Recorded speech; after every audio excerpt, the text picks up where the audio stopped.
Fala, minha gente, tudo certo? Vamos nessa então falar sobre Grêmio e nesse vídeo aqui repercutir a vinda de Paulo Pelaip para o Tricolor.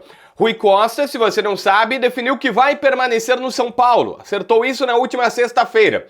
A diretoria oficialmente fala, a nova diretoria, né, do Odorico e companhia, olha, temos um executivo acertado, mas não podemos falar nome, provavelmente porque ele está empregado.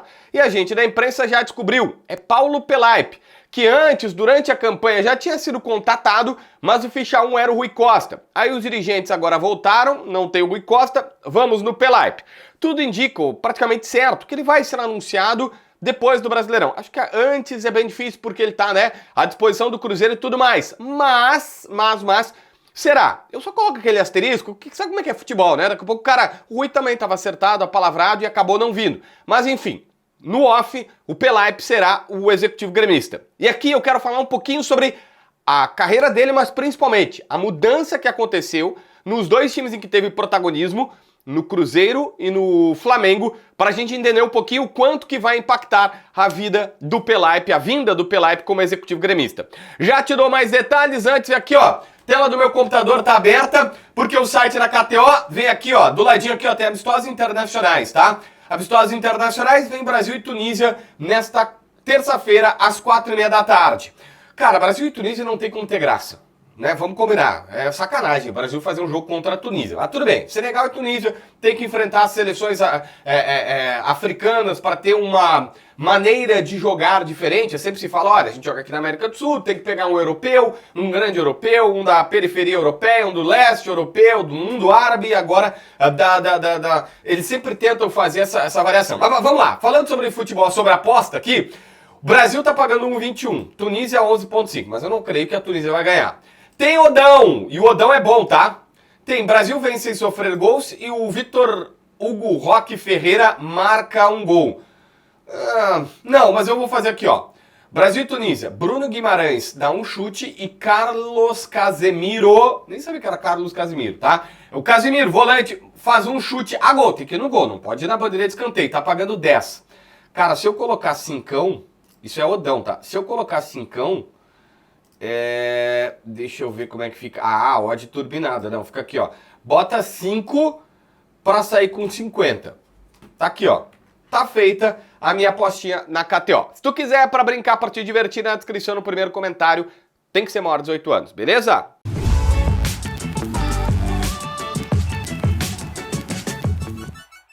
Gente, Pelaip é um gremista, ex-conselheiro do Grêmio, começou lá atrás, no futsal do Grêmio, foi o dirigente que esteve com o Mano Menezes, por exemplo, naquela Libertadores de 2007, aquela que ele disse que o Boca era o Caxias com grife, depois, aí na época era dirigente abnegado, trabalhava por amor ao seu clube. Após a sua última passagem no Grêmio, foi em 2011, 2012, já sendo executivo e remunerado, aí com o presidente Paulo Odoni, e ele foi, por exemplo, o protagonista na contratação do Kleber Gladiador, o gladiador da arena, que era um desejo de marketing no clube, e foi ele que executou esta situação.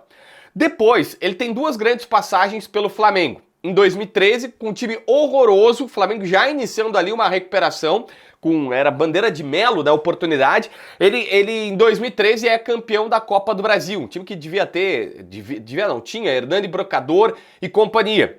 E aí ele em 2019 retorna ao Flamengo. Mas antes teve, por exemplo, breves passagens por São Caetano, Botafogo de São Paulo, clubes que eram SAF ou que tinham controladores e que ele ficou pouco tempo, não muda muito. Mas aqui vem um ponto relevante. E agora seu último trabalho é no Cruzeiro. E aqui vem um ponto extremamente relevante. Os dois grandes clubes que o Pelaip esteve na sua carreira foram, além do Grêmio, Flamengo e Cruzeiro. Nos dois, ele não foi tão protagonista quanto aqui, que estava toda hora na imprensa, era protagonista nas decisões e tudo mais. Tanto no Flamengo quanto no Cruzeiro, ele era um cargo um tanto quanto abaixo, o braço direito do executivo. Ele era um gerente de futebol, que é uma posição um pouco abaixo. Tem, obviamente, muita relevância, mas não é o mesmo protagonismo daqui. No Flamengo, por exemplo, em 2019, ele era o braço direito do Marcos Braz, que todo mundo sabe era o cara que tomava as decisões e que vinha mais a público.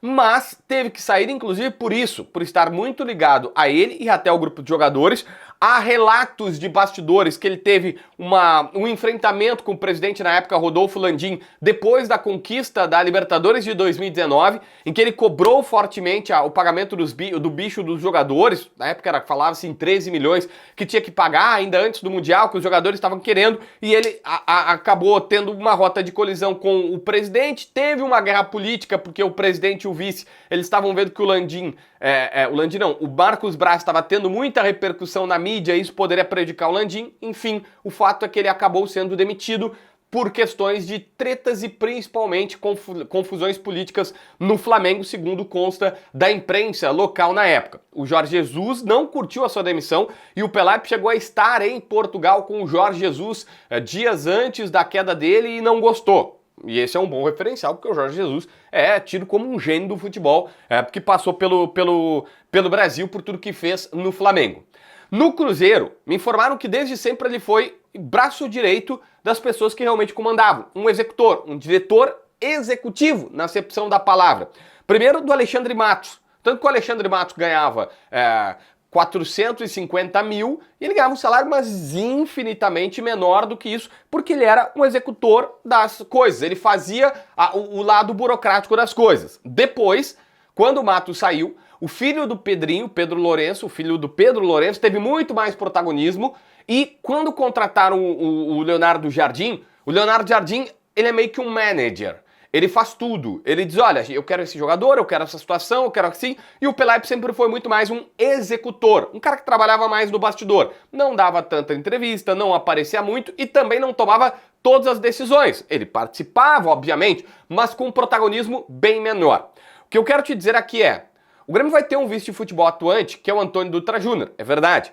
Mas o Pelaip vem, e sempre que ele passou pelo Grêmio, com um histórico de protagonismo. O cara que define quem contrata, quem manda embora, quem faz isso, faz aquilo, que tem ascensão sobre os jogadores, que dá bronca no elenco, que passa a mão por cima dos jogadores. Enfim, ele sempre foi protagonista aqui. Tanto no Flamengo, onde teve muito sucesso nas duas passagens, na Copa do Brasil, lá atrás com aquele time em 2013, e depois Libertadores, Brasileiro, e disputa de Mundial sem ganhar, é verdade, mas em 2019 naquele time do Jorge Jesus. Agora no Cruzeiro pode ser campeão, Cruzeiro pode, eu diria que tem boa chance de ser campeão de uma Copa do Brasil, brasileiro já não vai dar mais, mas recuperando um Cruzeiro, colocando o protagonismo que a gente está vendo, o Pelaip sempre foi coadjuvante. Ele foi uma peça na engrenagem, e aqui protagonista.